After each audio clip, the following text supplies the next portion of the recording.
धनतेरस का पर्व भारतीय परंपरा और संस्कृति में अत्यधिक महत्वपूर्ण है। यह पर्व दीपावली के महापर्व की शुरुआत करता है और समृद्धि, आरोग्य और दीर्घायु के प्रतीक के रूप में मनाया जाता है। धनतेरस को धन त्रयोदशी के नाम से भी जाना जाता है, जिसमें धन का अर्थ होता है धन दौलत और त्रयोदशी का अर्थ होता है 13वां दिन। यह त्योहार कार्तिक मास की कृष्ण पक्ष की त्रयोदशी तिथि को मनाया जाता है। राजा हिम और यमराज की कथा धनतेरस के पर्व से जुड़ी हुई एक महत्वपूर्ण पौराणिक कथा है। इस कथा का संबंध परिवार की सुरक्षा, दीर्घायु और मृत्यु के भय से मुक्ति के साथ जोड़ा गया है। यह कहानी यमराज की पूजा और घर में दीप जलाने की परंपरा की उत्पत्ति को समझाने में सहायक है। अब इस कथा को और अधिक विस्तार से समझते हैं। प्राचीन काल में एक शक्तिशाली और धर्मप्रिय राजा हिम का शासन था। राजा हिम अपने राज्य में न्यायप्रिय और परोपकारी शासक के रूप में जाने जाते थे। उनके राज्य में सुख, शांति और समृद्धि का वास था, लेकिन उनकी एक चिंता थी।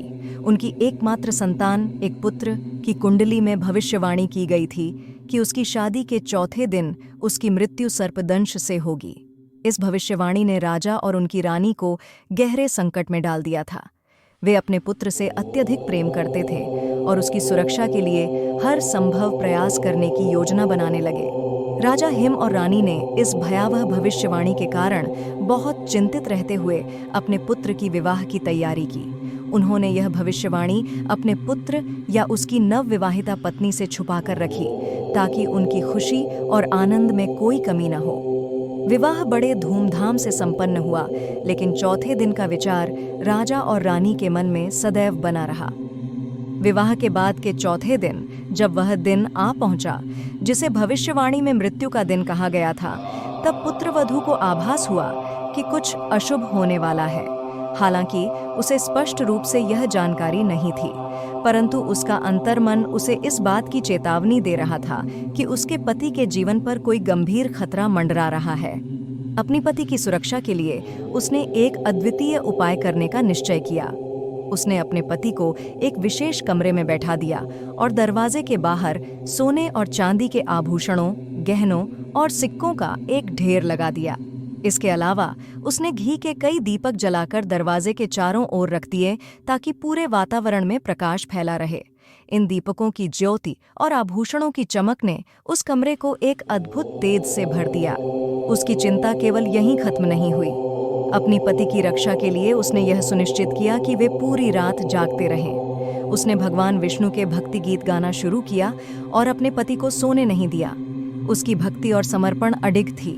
उसने सोचा कि इस जागरण और भगवान की भक्ति से उसके पति की सुरक्षा हो सकेगी। उसने पूरी रात भगवान का ध्यान करते हुए गीत गाए और इस दौरान उसके पति की आंखों में नींद नहीं आने दी। रात के समय जब संसार में गहन अंधकार छा गया, उसी समय यमराज सर्प के रूप में वहां पहुंचे। यमराज, जो मृत्यु के देवता हैं, उनके पास उस राजकुमार की आत्मा को लेने का आदेश था, जैसा कि उसकी कुंडली में भविष्यवाणी की गई थी। यमराज जब उस स्थान पर पहुंचे तो उन्होंने देखा कि वहां सोने और चांदी के गहनों और सिक्कों की चमक फैली हुई है और चारों ओर दीपकों की अद्भुत ज्योति है। इस चमक और ज्योति से यमराज का ध्यान भटक गया।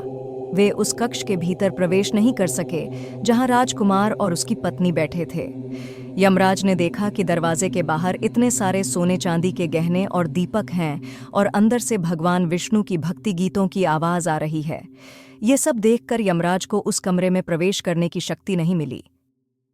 यमराज ने काफी समय तक उस स्थान पर प्रतीक्षा की, लेकिन वे अंदर प्रवेश नहीं कर सके। इस दौरान पुत्रवधू की भक्ति और समर्पण के कारण यमराज को कमरे के बाहर ही रुकना पड़ा।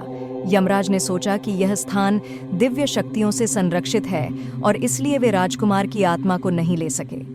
भक्ति और दीपों की ज्योति ने यमराज को विवश कर दिया और वे खाली हाथ वहां से लौट गए। जैसे ही सुबह हुई, यमराज वापस अपने स्थान यमलोक चले गए और राजकुमार की जान बच गई। इस प्रकार पुत्रवधू की भक्ति, जागरण और दीपों की ज्योति के माध्यम से राजकुमार की मृत्यु टल गई। इस घटना के बाद यह दिन धनतेरस के रूप में मनाया जाने लगा। इसे जीवन में समृद्धि, स्वास्थ्य और आयु की रक्षा का प्रतीक माना जाता है।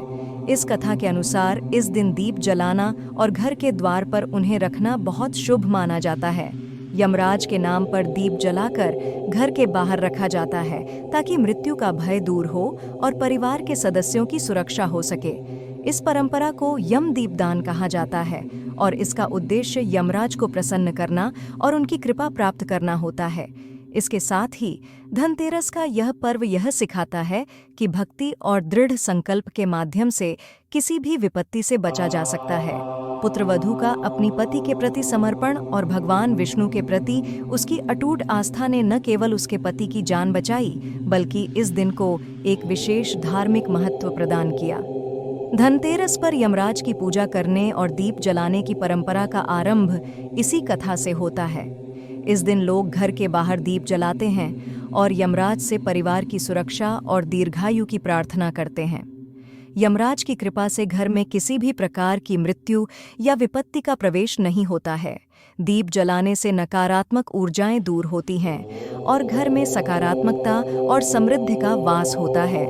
इस प्रकार धनतेरस का यह पर्व न केवल धन और समृद्धि का प्रतीक है, बल्कि जीवन की रक्षा, मृत्यु के भय से मुक्ति और परिवार की सुरक्षा के लिए भी महत्वपूर्ण है। यमराज की पूजा और दीपों की ज्योति के माध्यम से लोग अपने परिवार की दीर्घायु और सुख समृद्धि की कामना करते हैं। निष्कर्ष, राजा हिम और यमराज की यह कथा हमें यह सिखाती है कि किस प्रकार से भक्ति, आस्था और जागरूकता के माध्यम से हम अपने जीवन में आने वाली विपत्तियों को टाल सकते हैं। पुत्रवधू के विवेकपूर्ण उपाय ने न केवल उसकी पति की जान बचाई, बल्कि यह भी प्रमाणित किया कि भक्ति में असीम शक्ति होती है। इस कथा के माध्यम से धनतेरस के पर्व को धार्मिक और सांस्कृतिक रूप से महत्व मिला है और यह दिन आज भी समृद्धि, दीर्घायु और मृत्यु के भय से मुक्ति का प्रतीक माना जाता है। आप सभी धर्मावलंबियों का इस वीडियो को देखने के लिए हृदय से आभार। यह वीडियो हमारा छोटा सा प्रयास है जिससे हम सभी के जीवन में सकारात्मकता का संचार हो और समस्त मानवता का कल्याण संभव हो सके। हम आपसे विनम्र निवेदन करते हैं कि इस संदेश को अपने प्रियजनों और समाज तक पहुंचाने के लिए वीडियो को ज़्यादा से ज़्यादा शेयर करें ताकि हर व्यक्ति इस ज्ञान और प्रेरणा का लाभ उठा सके।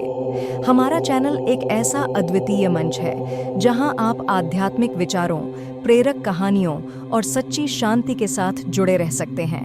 कृपया हमारे चैनल को सब्सक्राइब करें ताकि आपको हमारी हर नई वीडियो की